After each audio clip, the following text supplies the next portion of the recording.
அகன்ற காட்டில் பிப் என்ற சின்ன அணில் பயப்படுகிறவன் என்னாலும் ரொம்ப வேகமாக ஓடுறவன். இன்னைக்கு நான் தைரியமா இருப்பேன்.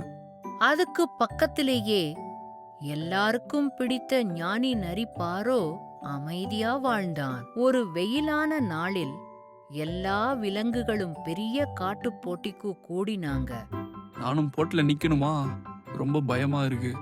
பிப் துணிவுன்னா வேகமா ஓடுறது இல்ல, சரியதை செய்யறது தான். சரி பாரோ, முயற்சி பண்றேன். போட்டி தொடங்கி விட்டது. எல்லோரும் துள்ளலா ஓட ஆரம்பித்துள்ளனர். அடடா, நானும் செம வேகமா ஓடுறேனே. பிப் மகிழ்ச்சியோட கிளைகளை கடந்து பாய்ந்தான். ஐயோ, யாராவது உதவுங்க! ஐயையோ, சத்தம் எங்கிருந்து வந்தது? பிப்புக்கு ஒரு சின்ன பறவை வேர்களுக்குள் சிக்கிக் கிடந்தது தெரிந்தது. அடடா, கவலைப்படாதே, நான் இருக்கேன். பிப் மெதுவா வேர்களை தூக்கி பறவையை காப்பாற்றினான். அவன் அந்த பறவையை அம்மா பறவை காத்திருந்த கிளைக்கு கொண்டு போனான். ரொம்ப நன்றி பிப்.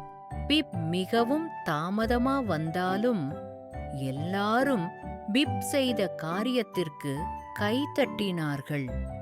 பிப், நீதான் நிஜ ஹீரோடா. இன்றைய ஜெயிச்சவன் முதல் வந்தவன் இல்லை, உதவி செய்த பிப்பு தான். நான் பண்ணது சரியானதுதான் பாரோ. அன்று காடு கற்ற ஒரே பாடம் உண்மையான துணிவு போட்டி வெல்லுதல்ல, உதவிக்கரம் காட்டுவதுதான்.